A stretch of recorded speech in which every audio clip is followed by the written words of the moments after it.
Topic 4.8 Jackson and Federal Power. It is to be regretted that the rich and powerful too often bend the acts of government to their own selfish purposes. Andrew Jackson, on his veto of the National Bank Bill, July 10, 1832. Learning objective. Explain the causes and effects of the continuing policy debates about the role of the federal government from 1800 to 1848. The era marked by the emergence of popular politics in the 1820s and the presidency of Andrew Jackson, 1829 to 1837, is often called the Age of Common Men or the era of Jacksonian democracy. Historians debate whether Jackson was a major molder of events, a political opportunist exploiting the democratic ferments of the times, or merely a symbol of the era. Nevertheless, the era and Jackson's names are strongly linked. Jackson versus Adams. Political change in the Jacksonian era began several years before Jackson moved into the White House as president. In the controversial election in 1824, Jackson won more popular and electoral votes than any other candidate, but he ended up losing the election. The election of 1824.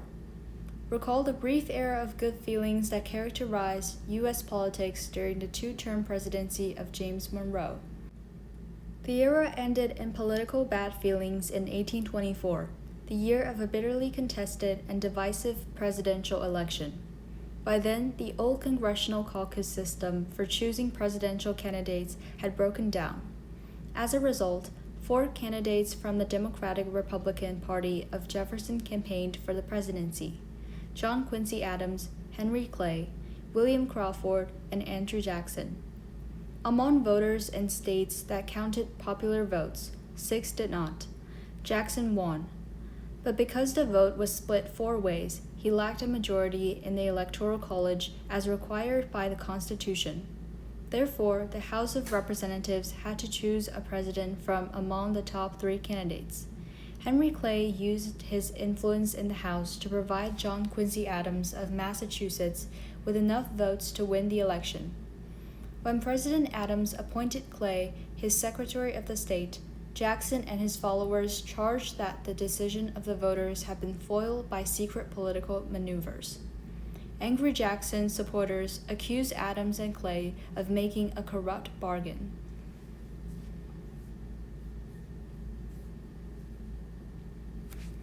President John Quincy Adams. Adams further alienated the followers of Jackson when he asked Congress for money for internal improvements, aid to manufacturing, and even a national university and an astronomical observatory. Jacksonians viewed all these measures as a waste of money and a violation of the Constitution. Most significantly, in 1828, Congress patched together a new tariff law which generally satisfied northern manufacturers but alienated southern planters. Southerners denounced it as a tariff of abominations. The Revolution of 1828. Adams sought re-election in 1828, but the Jacksonians were now ready to use the discontent of Southerners and Westerners and the new campaign tactics of party organization to sweep Old Hickory, Jackson, into office.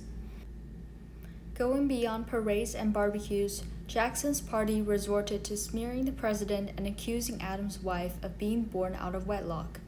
Supporters of Adams retaliated in kind, accusing Jackson's wife of adultery. The mudslinging campaign attracted a lot of interest, and voters' turnout soared. Jackson won handily, carrying every state west of the Appalachians. His reputation as a war hero and man of the western frontier accounted for his victory more than the positions he took on issues of the day. The presidency of Andrew Jackson. Jackson was a different kind of president from any of his predecessors. A strong leader, he not only dominated politics for 8 years, but also became a symbol of the emerging working class and middle class, the so-called common men.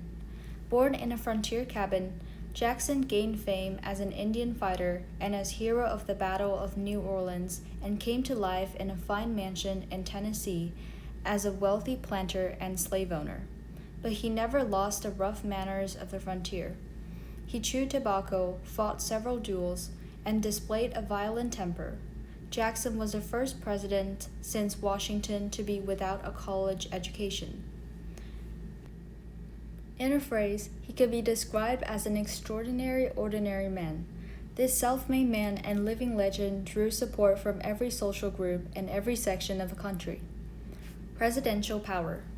Jackson presented himself as the representative of all the people and the protector of the common men against abuses of power by the rich and the privileged.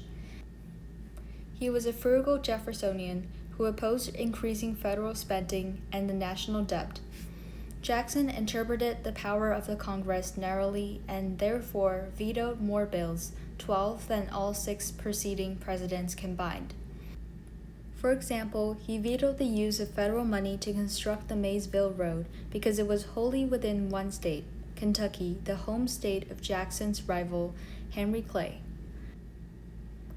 Jackson's closest advisors were a group known as his kitchen cabinets, who did not belong to his official cabinet. Because of them, the appointed cabinet had less influence on policy than under earlier presidents. Peggy Eaton affair. The champion of the common men also went to the aid of the common woman, at least in the case of Peggy O'Neill Eaton. The wife of Jackson's Secretary of the War, she was the target of malicious gossip by other cabinet wives, much as Jackson's recently deceased wife had been in the 1828 campaign.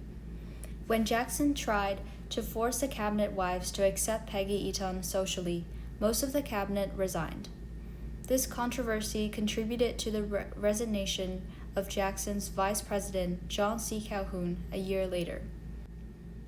For remaining loyal during this crisis, Martin Van Buren of New York was chosen as vice president for Jackson's second term. Indian Removal Act, 1830. Jackson's concept of democracy did not extend to American Indians. Jackson sympathized with land-hungry citizens who were impatient to take over lands held by American Indians. Jackson thought the most humane solution was to compel the American Indians to leave their traditional homeland and resettle west of the Mississippi. In 1830, he signed into law the Indian Removal Act, which forced the resettlement of many thousands of American Indians. By 1835, most eastern tribes had reluctantly complied and moved west. The Bureau of Indian Affairs was created in 1836 to assist the resettled tribes. Most politicians supported a policy of Indian removal. Georgia and other states passed laws requiring the Cherokees to migrate to the west. When the Cherokees challenged Georgia in the courts, the Supreme Court ruled in Cherokee Nation versus Georgia, 1831, that Cherokees were not a foreign nation with the right to sue in a federal court. But in a second case, Worcester versus Georgia, 1832, the High Court ruled that the laws of Georgia had no force within Cherokee territory. In this clash between the state's law and the federal courts, Jackson sided with the states. The court was powerless to enforce its decisions without the president's support. Trail of Tears. Most Cherokees repudiated the settlement of 1835, which provided land in the Indian Territory. In 1838, after Jackson had left office, the U.S. Army forced 15,000 Cherokees to leave Georgia. The hardships on the Trail of Tears westward caused the death of 4,000 Cherokees.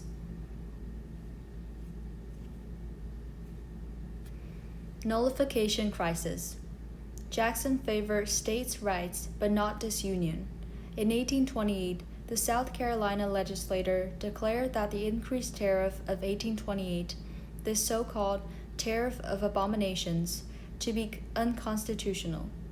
In doing so, it affirmed a theory advanced by Jackson's first vice president, John C. Calhoun. According to this nullification theory, each state had the right to decide whether to obey a federal law or to declare null and void, of no effect. In 1830, the conflicting views of the nature of the federal union under the Constitution led to a dramatic exchange of speeches between the senators Daniel Webster of Massachusetts and Robert Hayne of South Carolina. Hayne argued for the rights of the states. In response, Webster attacked the idea that any state could defy or leave the Union. Following this famous Webster-Hayne debate, President Jackson declared his own position in a toast he presented at a political dinner. "Our federal union," he declared, "it must be preserved." Calhoun responded immediately with another toast, "The Union next to our liberties, most dear." In 1832, Calhoun's South Carolina increased tensions by holding a special convention to nullify both the hated 1828 tariff and a new tariff of 1832. The convention passed a resolution forbidding collection of tariffs within the state. Jackson reacted decisively. He told the Secretary of War to prepare the military. He persuaded Congress to pass the Force Bill, which gave him authority to act against South Carolina. Jackson also issued a proclamation to the people of South Carolina, stating that nullification and disunion were treason. But federal troops did not march in this crisis. Jackson opened a door for compromise by suggesting that Congress lower the tariff. South Carolina postponed nullification and later formally rescinded it after Congress enacted a new tariff along the lines suggested by the president, along with some adjustments that appealed to the northern industrialists. Opposition to anti-slavery efforts. Jackson's strong defense of federal authority forced the militant advocates of the states' rights to retreat. On another issue, however, militant Southerners had Jackson's support. The president shared Southerners' alarm about the growing anti-slavery movements in the North. He used his executive power to stop anti-slavery literature from being sent through the U.S. mail. Southern Jacksonians trusted that Jackson would not extend democracy to African Americans. Bank veto. Another major issue of Jackson's presidency concerned the rechartering of the Bank of the United States. This bank and its branches, although privately owned, received federal deposits and attempted to serve a public purpose by cushioning the ups and downs of the national economy. The bank's president, Nicholas Brittle, managed it effectively. Brittle's arrogance, however, contributed to popular suspicion that the bank abused its power and served the interests of only the wealthy. Jackson shared the suspicion. In addition, Jackson believed that the Bank of the United States was unconstitutional. Henry Clay, Jackson's chief political opponent, favored the bank.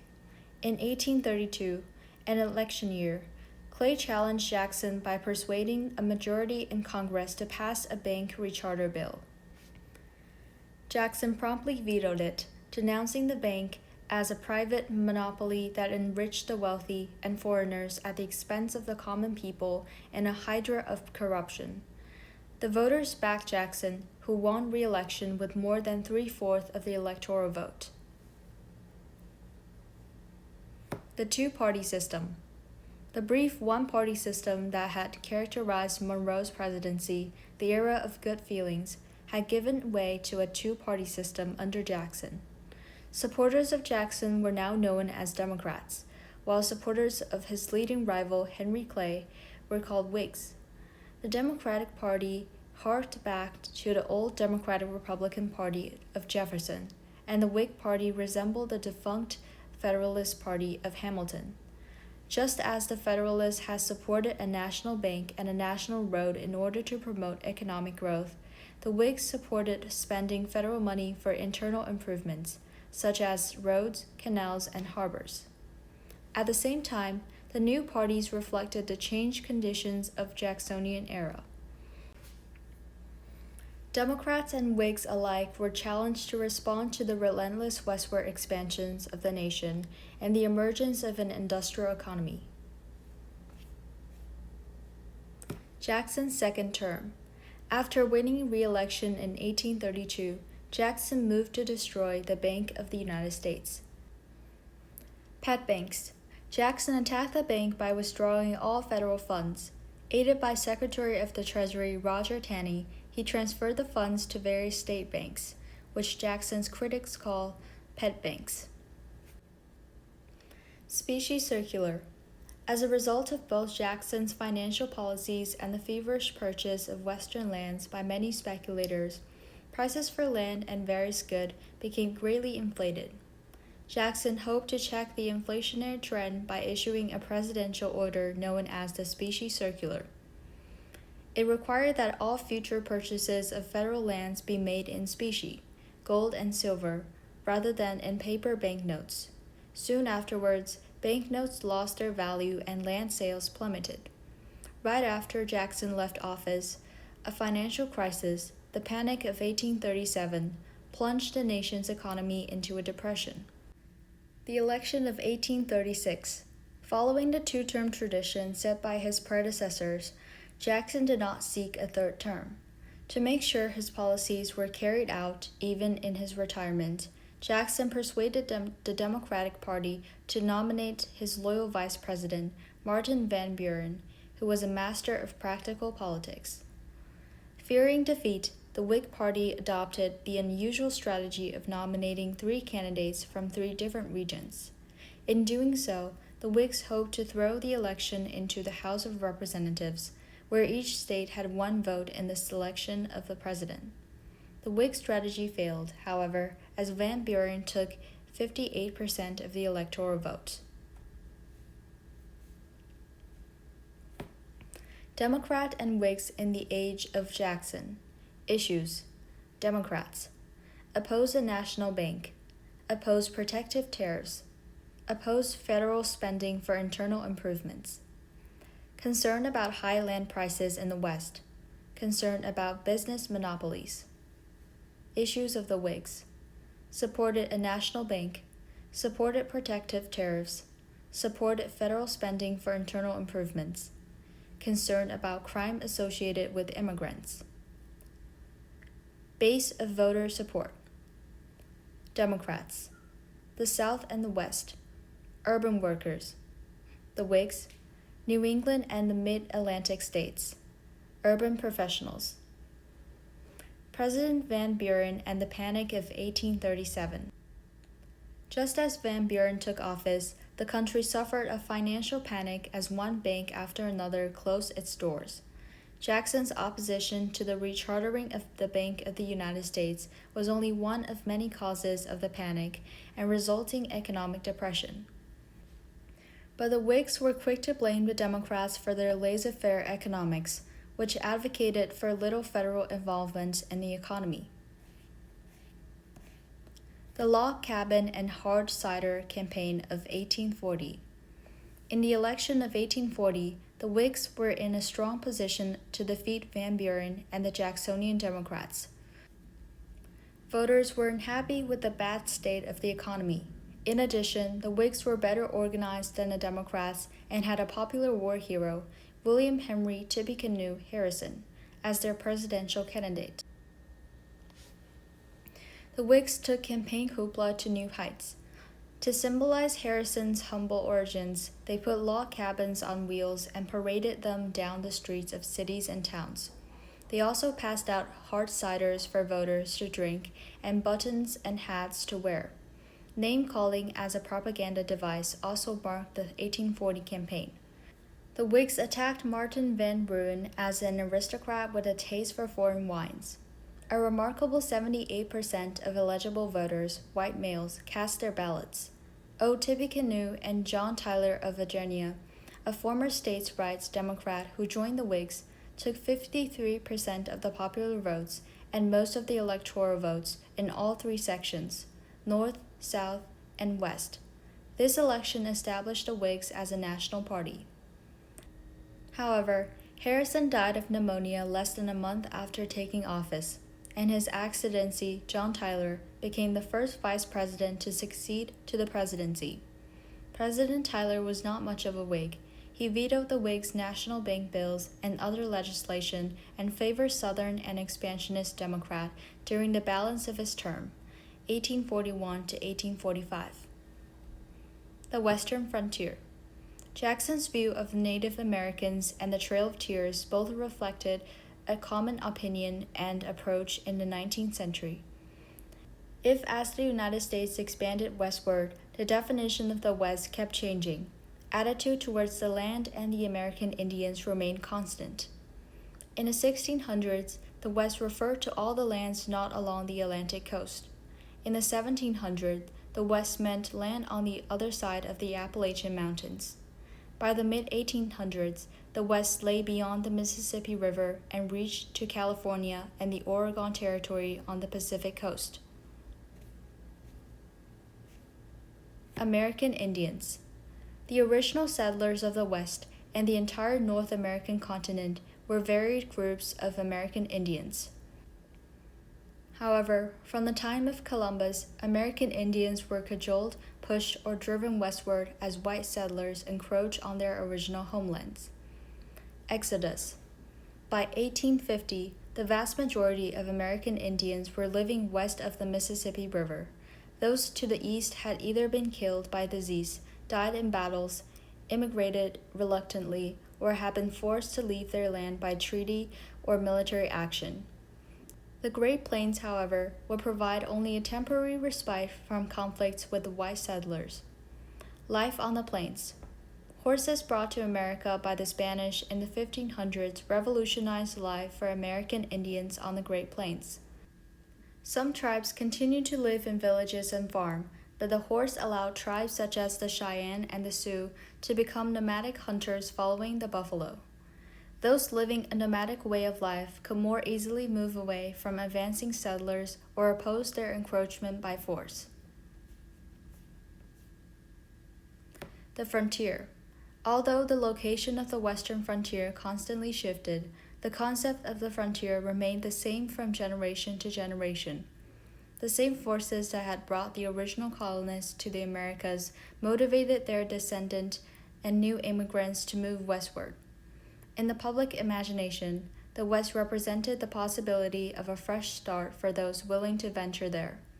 If not in fact, at least in theory and myth, the West beckoned as a place promising greater freedom for all ethnic groups: American Indians, African Americans, European Americans, and eventually Asian Americans as well. Mountain men.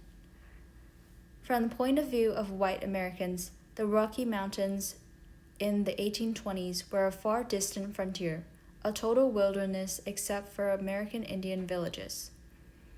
The earliest white people in the area had followed Lewis and Clark and explored American Indian trails as they trapped for fur. These mountain men, as they were called, served as the guides and pathfinders for settlers crossing the mountains into California and Oregon in the 1840s. White settlers on the western frontier. Whether the frontier lay in Minnesota or Oregon or California in the 1830s and 1840s, daily life for white settlers was similar to that of the early colonists. They worked hard from sunrise to sunset and lived in log cabins, sod huts, or other shelters built from locally available resources. Disease and malnutrition were far greater dangers than attacks by American Indians. Women.